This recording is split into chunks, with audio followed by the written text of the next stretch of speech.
regarding the rebuilding and all of the other financial impacts, is the railroad company and the insurance company, how is all of that getting sorted out? And it would seem that there should be substantial amount of money to rebuild the downtown.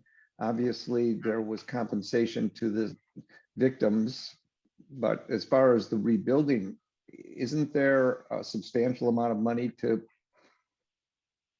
make that happen? Is the insurance company paying? Who's taking the financial responsibility? A big part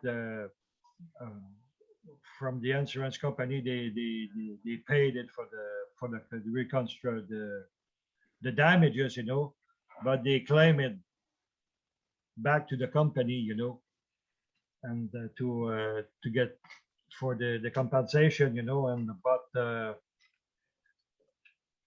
the CP companies, the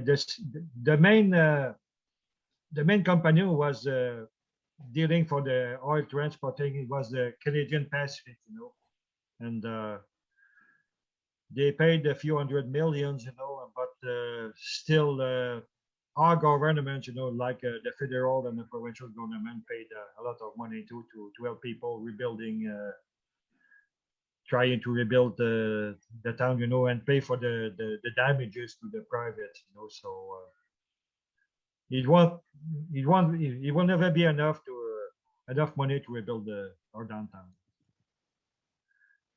There's another sue, you know, there's another action, you know, against Canadian Pacific, you know. It's still waiting, you know, to go in trial. It's about a few, I mean, around $200 million, you know.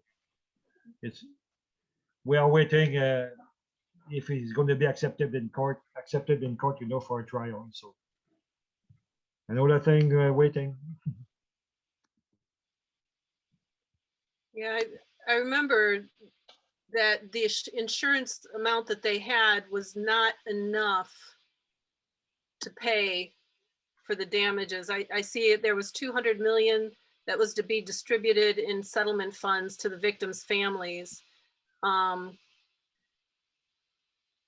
but it doesn't say anything about the to rebuild.